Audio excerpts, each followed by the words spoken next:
자, 우리가 지난 시간에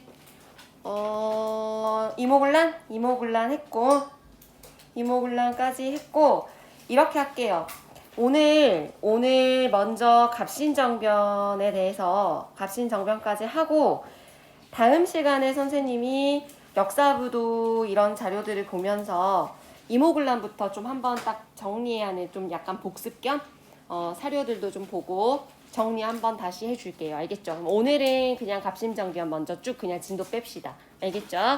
그래서 오늘은 어떤 식으로 선생님이 수업을 진행을 할 거냐면 우리가 지난 시간에 이 이모군란에 대해서 배웠어요. 이모군란.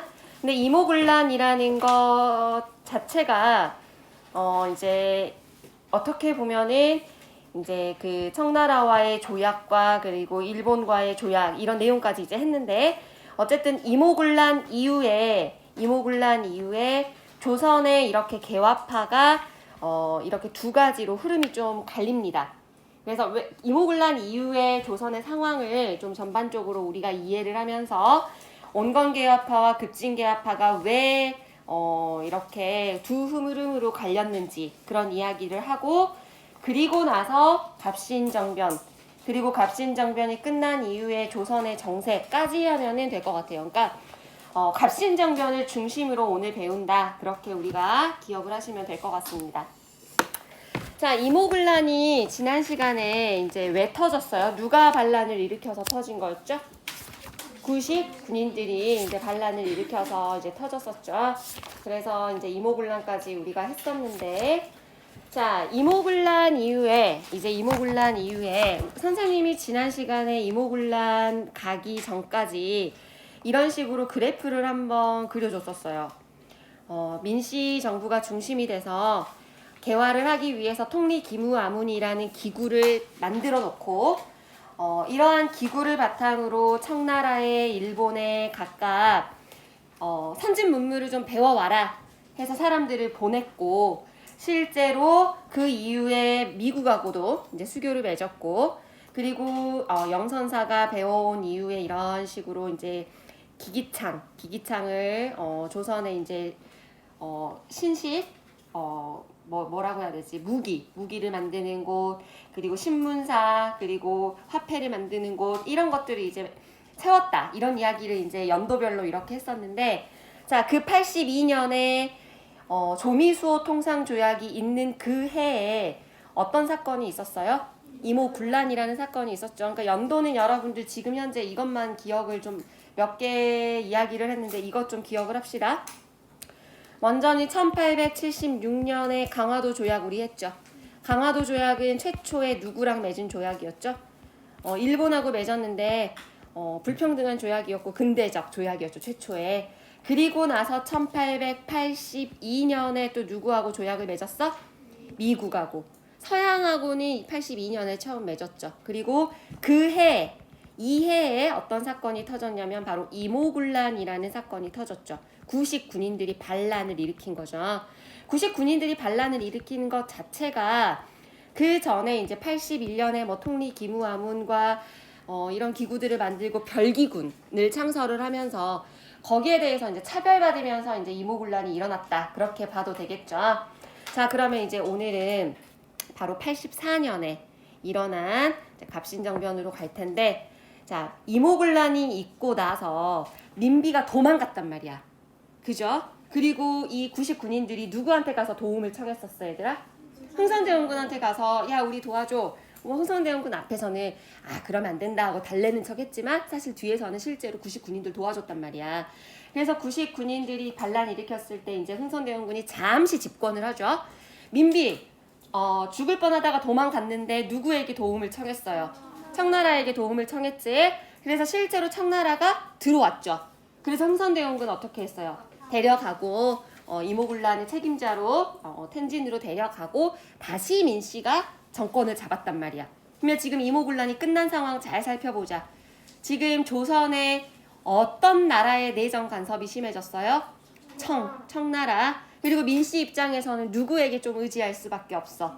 청나라에 의지할 수밖에 없단 말이야. 그래서 이모군란이 끝난 다음에 민씨 정부의 태도 변화.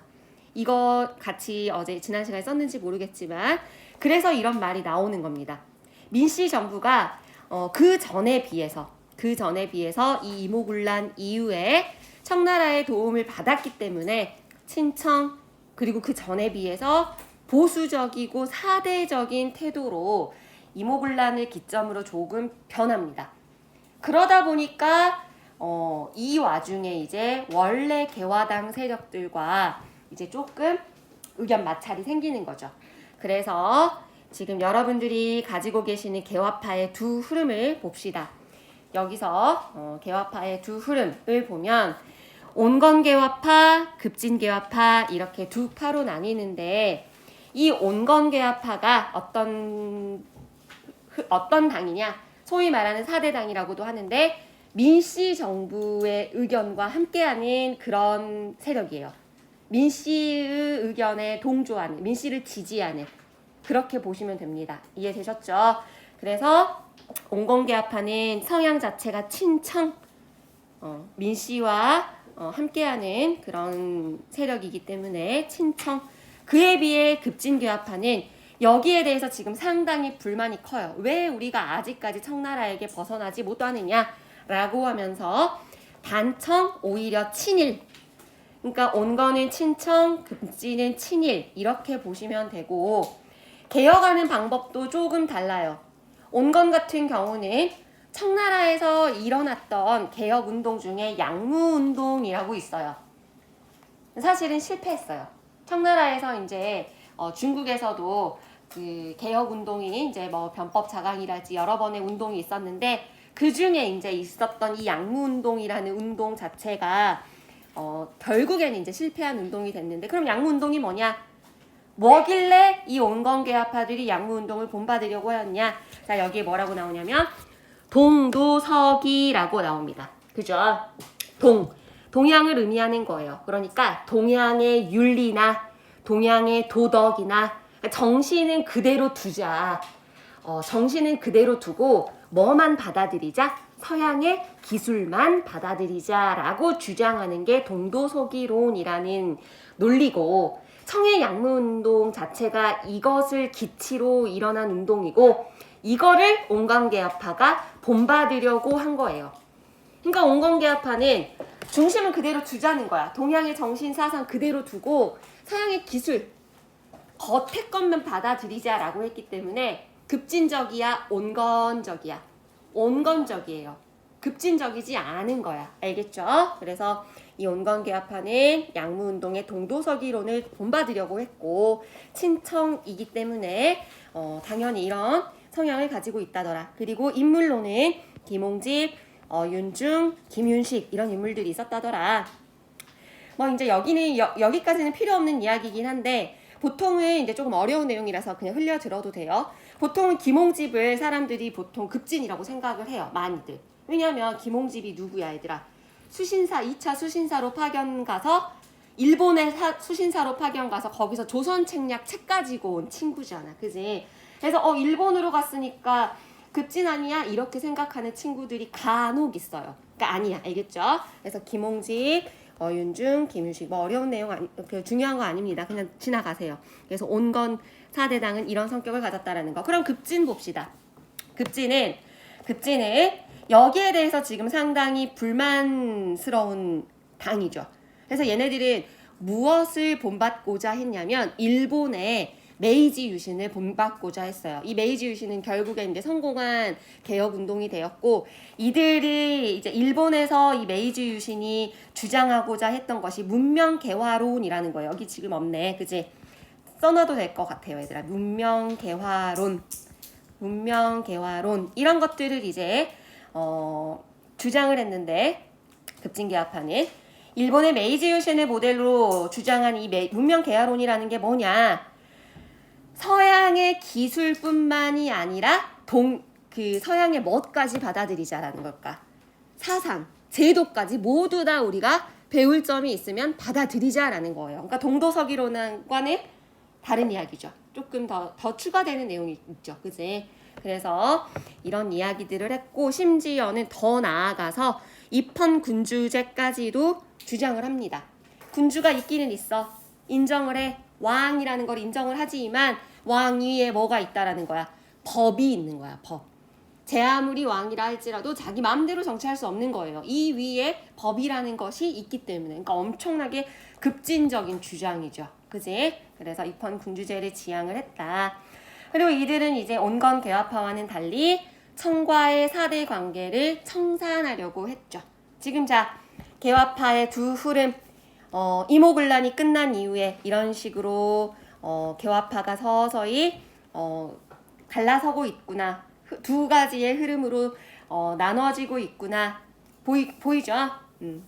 청에 대처하는 방식이랄지 뭐 아니면 개화 방법이랄지 이런 것들을 두고 서서히 이제 갈라졌다라는 거. 자, 그럼 너희들 생각해봐. 지금 이모군란 끝나고 나서 민비가 정권을 잡았잖아. 지금 누가 더 힘이 셀까요? 온건이 더 힘세겠죠.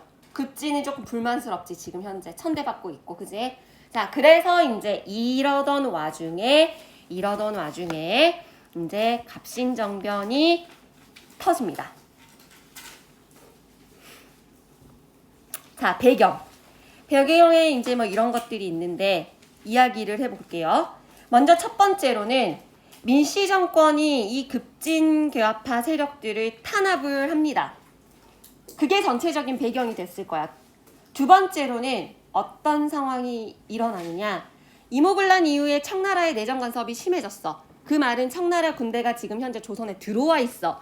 그런데 그러던 와중에 청나라 군대가 1884년 바로 이때 베트남이라는 이 나라를 두고 누구랑 전쟁을 일으키냐면 프랑스랑 이제 전쟁이 일어납니다. 그러니까 프랑스가 이 베트남이라는 이 나라에 대해서 청나라로부터 종주권을 얻기 위해서 청나라랑 전쟁을 일으키려고 하자.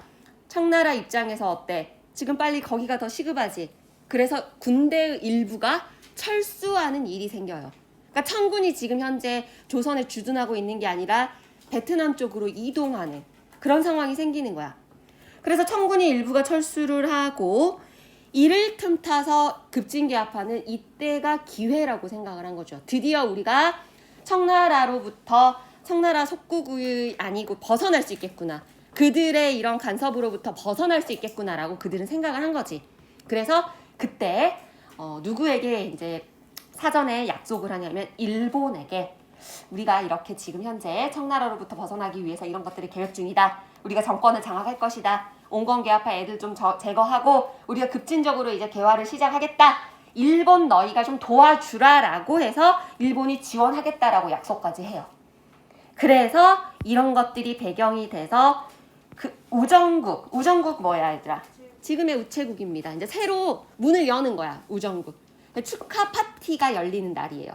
그러면 여기저기서 고위 관리들이 다 모이겠지. 그지? 그래서 우정국 축하 파티를 하는 그날 이런 것들이 이제 배경이 되어 있어서 사전에 준비를 하고 이 급진개화파에서 정변을 일으키게 됩니다. 그래서 실제로 정변에 성공을 해요. 온건개화파 세력이랄지 민씨 고관들 다 죽이고 자기들이 정권을 장악하게 됐고 그리고 본인들이 원하는 그 급진적인 개화를 하기 위해서 만들어 놓은 14개조, 14개의 정강이 있는데 이것을 바탕으로 개화당 정부까지 수립을 합니다. 성공을 하고 나서 정권을 장악하고 나서 며칠 만에 다시 실패했냐? 3일 만에. 그래서 이거를 3일천하라고 우리는 보통 그렇게 말하죠. 3일 만에 결국 다시 실패했어요. 어떻게 실패했는지 청군이 프랑스와의 전쟁을 위해서 갔잖아.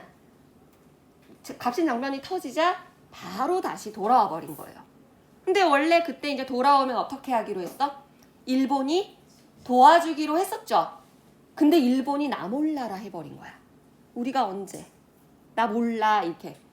그래서 결국에는 청군이 개입하고 지원을 약속했던 일본이 지원해주지 않으면서 많은 그 급진개화파 세력이 정권을 장악하고 있었던 그 세력이 죽게 되고 나머지 일부는 도망가게 됩니다. 일본으로 망명을 가요. 그래서 결국에는 3일 만에 이 갑신정변은 끝나게 돼요. 자, 그러면 우리가 이제 여기서 이 갑신정변이란 사건이 고작 3일밖에 그들이 정권을 장악하지 않았는데 왜 이거를 배우느냐? 첫 번째로는 그들이 주장했던 이 14개조 정강에 의미 깊은 내용이 들어있기 때문에, 반대로는 조금 아쉬운 한계도 있고, 그리고 두 번째는 어떠한 조약을 맺었는지도 중요해요. 그리고 이 갑신정변이 갖는 의의와 한계까지 여러분들이 기억을 하시면 될 것 같습니다. 그러면 이렇게 갑시다. 먼저 그들이 주장했던, 이거 가기 전에 역사부도 잠깐 보고 가자. 이렇게 정변을 일으켰대요, 여러분. 이모군란 말고 이거 잠깐 그래프만 봅시다. 지도만 봅시다. 10월 17일 날 처음 정변을 일으켰거든요. 여기가 우정총국이었대요. 여기서 이제 축하 파티가 열린 거지. 여기서 처음 파티 열리고, 그리고 나서 10월 18일, 10월 19일 진짜 3일 만에 다시 청군이 개입하면서 실패로 돌아갔는데, 이들이 어떻게 갔는지 한번 봐보자. 먼저 파란색 이 우정총국에서 이런 식으로 여기 일본 공사관 접수하고 대조정 갔다가 경우궁까지. 그때 당시에 고종과 명성황후도 이런 식으로 경우궁으로 같이 이동을 했다라고 해요. 그래서 여기 접수하고 여기서 그 다음날 10월 18일 날 정변 일으킨 그 다음날 개화당 정부가 수립됐음을 공포합니다. 그리고 나서 그 다음날 초록색 이런 식으로 이제 이동이 되는데 10월 19일 날 오전에, 딱 오전에 우리가 정부를 수립했는데 우리의 개혁 내용은 이거다라고 하면서 14개조 조항을 발표를 해요. 오전에. 그런데 그날 밤에 다시 청군이 들어오면서 이제 결국에는 이 정변이 실패로 돌아가고 일부는 죽고 일부는 이런 식으로 일본으로 망명을 갔다라고 합니다.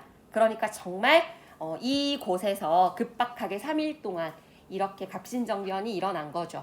자, 그러면 14개조 그들이 주장했던 조항의 내용을 우리가 한번 봐볼까요? 그죠?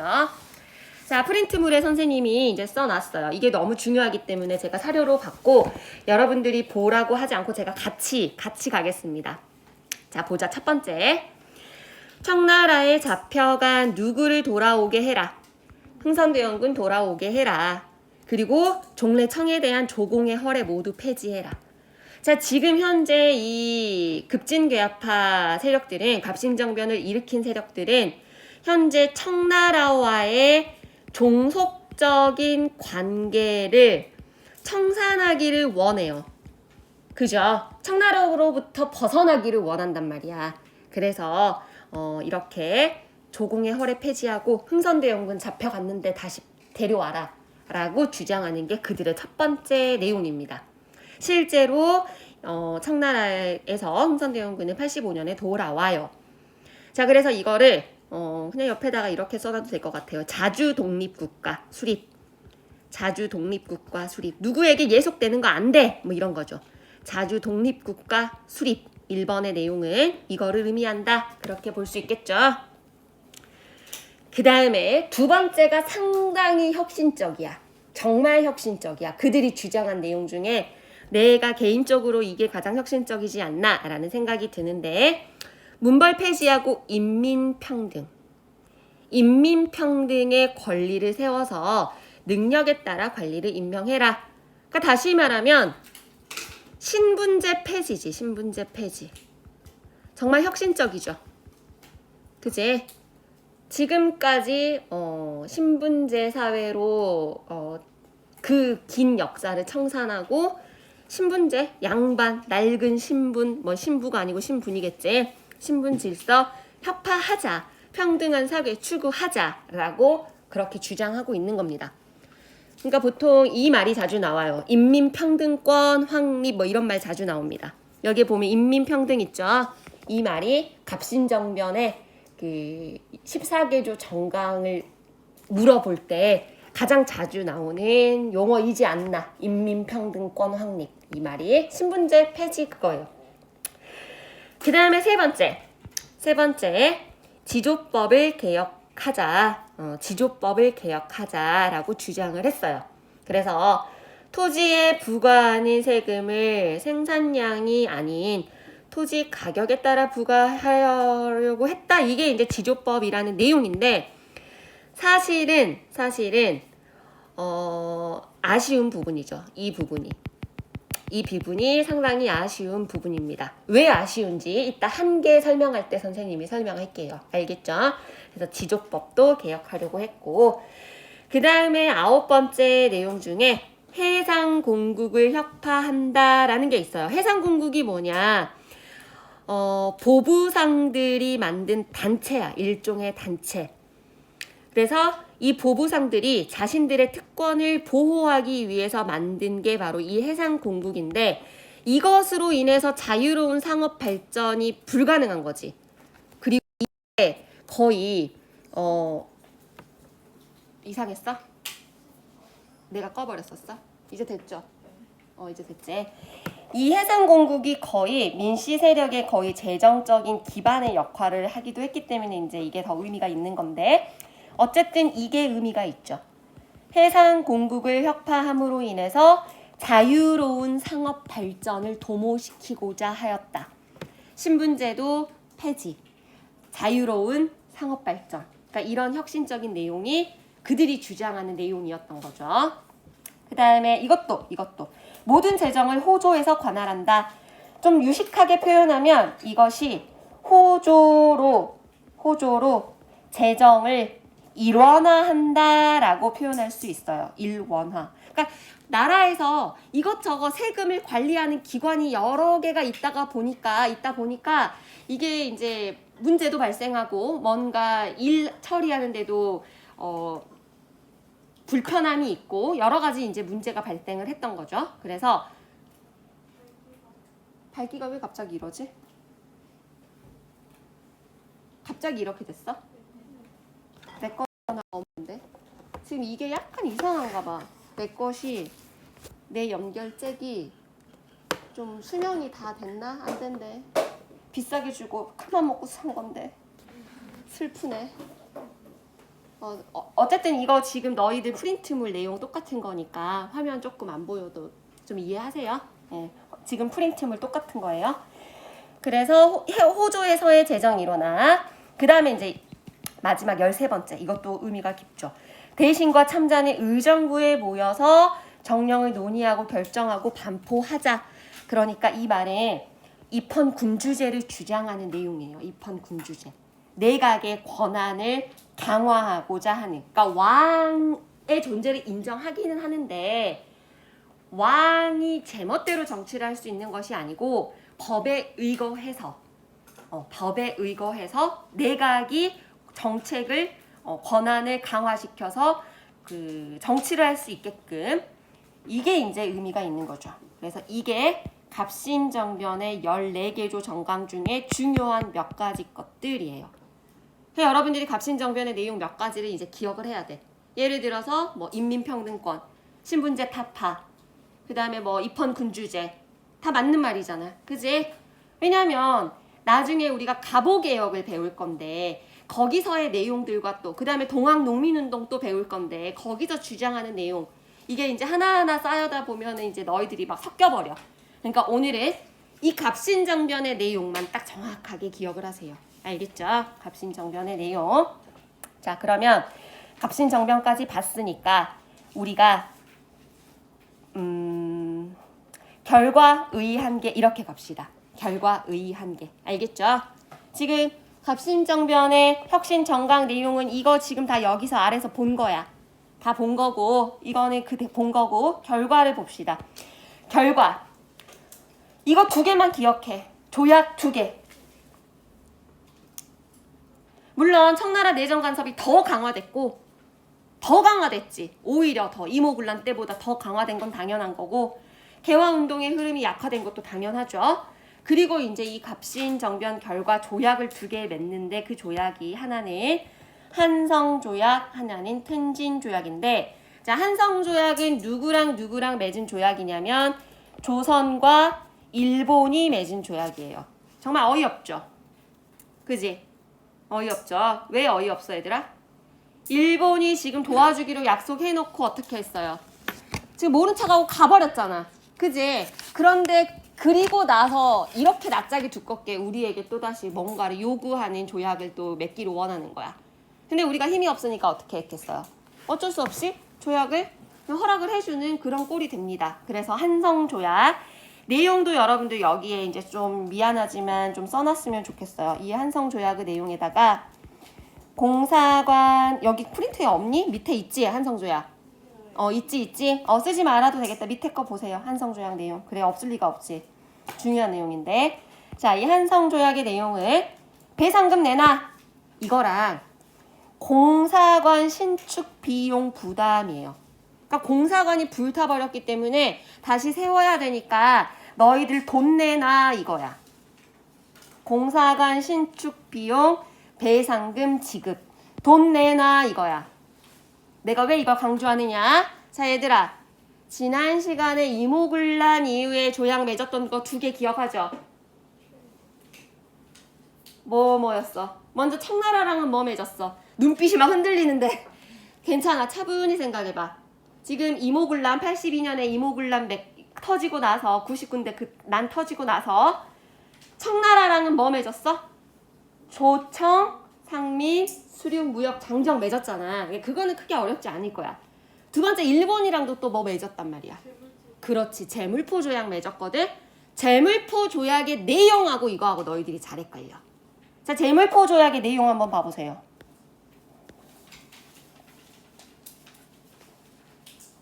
재물포 조약의 내용 뭐야? 일본의 공사관 경비 병력 주둔 인정. 여기에 일본 공사관에 우리가 병력이 머무를 수 있도록 군인을 좀 허락해달라. 이걸 인정해달라라는 내용이고 이거는 한성조약은 공사관 뭐 달라는 거야?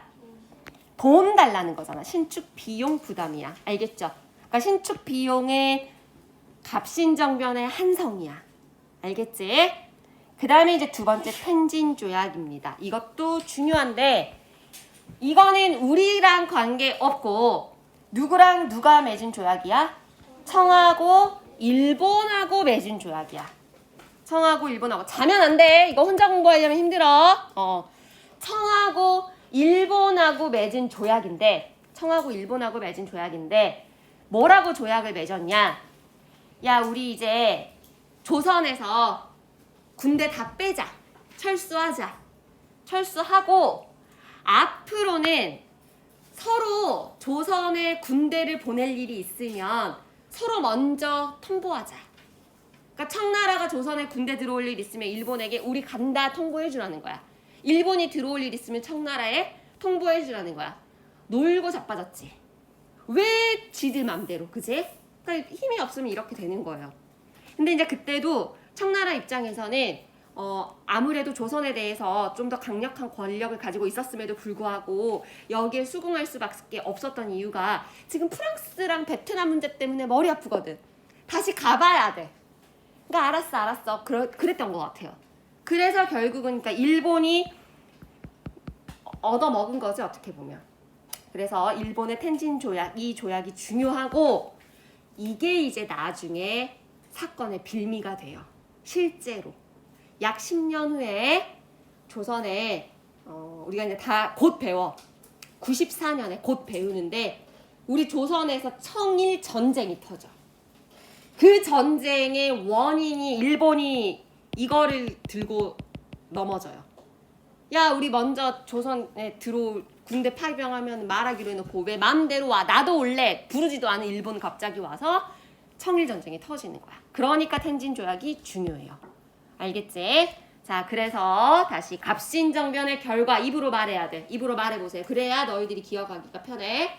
84년의 갑신정변의 결과 2개가 뭐야? 한성조약, 텐진조약. 알겠지? 2개. 그리고 공사관 신축이라는 거. 알겠지? 자, 의와 한계에 대해서 이야기를 할게요. 자, 갑신정변 3일 만에 끝났음에도 불구하고 왜 의가 있느냐?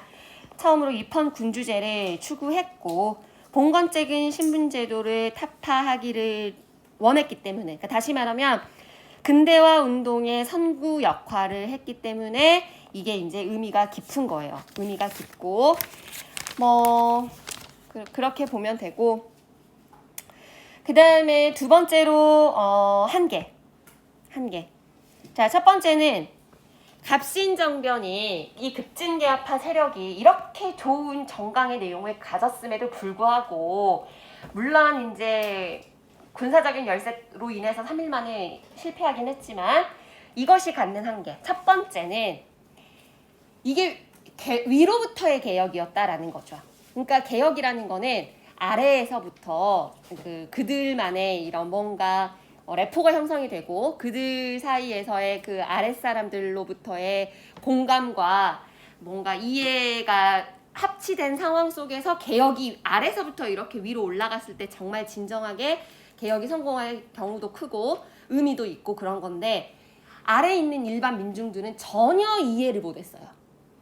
왜냐하면 그렇지 않아도 일본에 대해서 그다지 좋은 감정이 없는데 왜 쟤네들은 일본하고 같은 편 먹고 지금 저렇게 싸움을 일으키는 거야? 라고 생각을 했던 거지. 그들은 전혀 이해를 못했대요. 그래서 위로부터의 개혁. 그 다음에 두 번째로는 아까 지조법의 이야기를 할 때 선생님이 좀 안타깝다라고 했죠. 그게 왜 그랬느냐? 지금 현재 이 당시 살고 있었던 아랫사람들이라고 하는 일반 백성들은 관심사가 뭐겠어? 먹고 사는 거야. 그지? 토지예요, 토지. 이 토지에 대해서 대단히 지금 현재 먹고 살기도 힘들고 토지의 개혁을 대단히 희망하고 있었는데 그들의 이러한 열망을 전혀 담아내지 못했던 거야, 이들은. 그냥 엉뚱한 토지 개혁인 지조법의 개혁 이것만 조금 하다 말 뿐이지, 실제로 진짜 이때 당시에 백성들이 원하는 토지 개혁, 그러니까 농민들의 염원이라고 할 수 있는 토지 개혁의 소홀해서 민중의 지지를 전혀 이끌어내지 못했던 거예요. 그래서 이게 어떻게 보면은 한계죠, 한계. 그리고 두 번째는 외세 의존적이었다라는 거. 청나라 군대가 빠져나가면 너무 지나치게 일본을 믿었죠. 일본 병력이 우리를 도와줄 거야 라고만. 근데 일본이 도와주지 않으니까 어때요? 끌어들여서 실패했고, 실제로 일본 괜히 끌어들여가지고 조약만 맺게 되는 그런 결과가 발생해버렸죠. 그래서 이게 바로 이제 갑신정변의 의의와 한계입니다.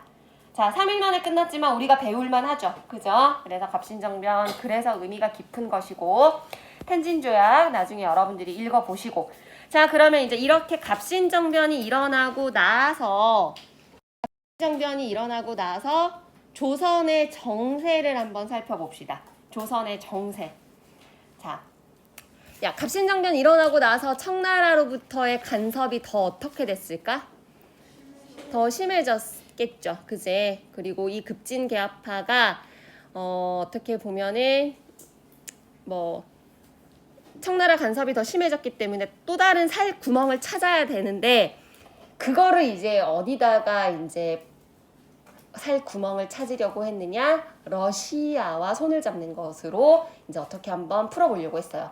러시아는 그때 당시에 부동항을 얻기 위해서 남하하기를 조금 원했고, 이 러시아의 남하를 청뿐만 아니라 서양의 열강들도 대단히 두려워하고 있는 상황이었어. 왜냐면 러시아는 강대국이었기 때문에. 부동항이 뭐니 얘들아? 얼지 않는 항구잖아, 그제? 그래서 조선 정부는 이 청을 견제하기 위해서 부동항을 얻고자 하는 러시아와 비밀 교서, 그러니까 미략을 맺습니다. 미략을 추진합니다. 조선하고 러시아하고 몰래 미략을 추진하는 거야. 그래서 이제 이게 결국에는 실패하기는 하지만, 갑자기 느닷없이 러시아와 조선이 이렇게 비밀 미략을 추진하자 영국이라는 이 나라가 우리나라의 거문도라는 섬에 갑자기 불법 점거를 합니다. 야, 러시아, 너희 내려오면 안 돼. 갑자기 느닷없이 영국이 우리나라 거문도에 딱 들어온 거야. 그 사건을 거문도 사건이라고 해요.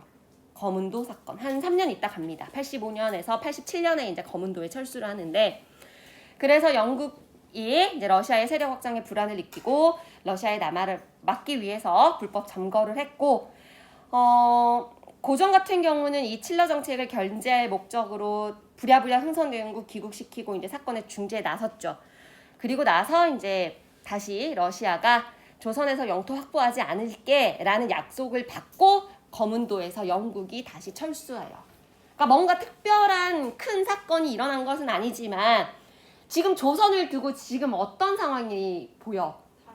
다른 나라들이 지금 엄청나게 막 청나라도 일본도 지금 호시탐탐 우리를 간섭하고 있는데 러시아도 우리는 이제 여기서 살아보려고 러시아를 세력을 좀 이용해서 미략을 추진하고 여기에 대해서 또 서양의 열강까지 러시아 남하하지 마 조선에 내려오지 마라고 하면서 거문도 들어오고 상당히 불안정한 모습 보이죠, 그지? 그래서 이게 갑신정변 이후에 지금 현재 국내 정세고 그래서 이제 대두된 것이 바로 한반도 중립화론이에요. 독일의 그 외교관, 조선의 주재에 있던 독일의 외교관이었던 부들러라는 사람이 청나라랑 일본이랑 이런 충돌을 방지하기 위해서 조선이 중립군이라고 선언을 해야 한다라고 이렇게 말했을 뿐만 아니라 육일준, 보빙사로 미국 갔다가 이제 한동안 미국에 머물렀던 이 육일준이라는 인물도 조선의 중립화론이 필요하다라고 이제 이렇게 주장을 하는 이때 당시 주장됐던 내용이에요. 그런데 사실은 이제 이들의 방안은 조선 정부나 열강의 무관심으로 전혀 도움은 되지 않았으나 그래도 그들은 주장을 했죠. 중립해야 된다. 우리 지금 불안정하다. 열강에서 지금 우리를 호시탐탐 이렇게 노리고 있지 않느냐. 우리는 중립 선언해라. 라고 이렇게 했다라는 거. 이게 바로 이제 갑신정변 이후에 조선의 정세예요. 여기까지. 어렵지 않죠, 여러분? 어렵지 않아요. 자, 그래서 오늘은 우리가 갑신정변 했고 갑신정변 몇 년이니 얘들아?